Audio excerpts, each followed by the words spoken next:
అభిమన్యు. ఏమిటన్నా వాడు పేరు చెప్పగానే అంతా ఆశ్చర్యపోయావు. వాడు మామూలోడు కాదు బిట్టు, వాడు నాకే వార్నింగ్ ఇచ్చిపోయాడు.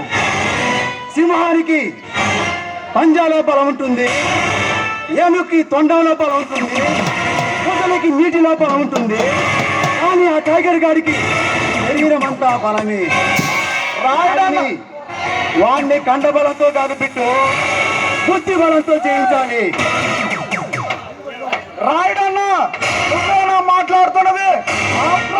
ఒక ఇన్స్పెక్టర్ కి భయపడుతున్నావా?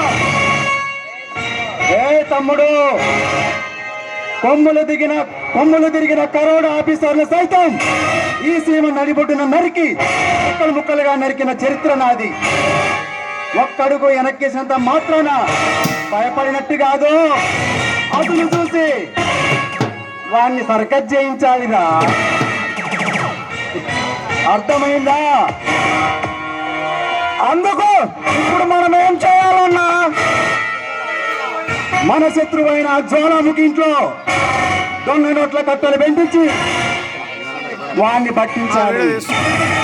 అప్పుడు ఆ టైగర్ గాడు జ్వాలాముఖి గారు ఇద్దరు సింహాల్లో కలబడి అందులో ఒకడు మరణిస్తాడు. రెండో వాణ్ణి మనం అంతం చేయాలి. ఎలా ఉంది పండిన పద్మవ్యూహం? ఆహా, ఒక్కసారి తాగినంత వింపుగా ఉందన్నయ్య. అయితే ఇంకెందుకు ఆలస్యం, ఈ రోజు రాత్రికే ఆ జ్వాలాముఖి ఇంట్లో దొంగ నోట్లు పెట్టమని మనుషుల్ని పంపించన్నా. చూడు బిట్టు, నేను బండిన ఎందుకంటే ఆ జ్వాలాముఖి వీని అడ్డంగా నరికి అపార్ట్మెంట్ కి కానుకగా ఇస్తాడు. ఏం వర్రీ కాకు బిట్టు. మరి ఇటువంటి సందర్భాల్లో మంచి దావత ఏర్పాటు చేయాలా? ఏ సంధ్య, కమాండియర్, వీడు నా తమ్ముడు బిట్టు. అబ్బబ్బబ్బా, నీ అందం చూసినా ఏ మగాడైనా దొంగైపోవాల్సిందే. కమాన్.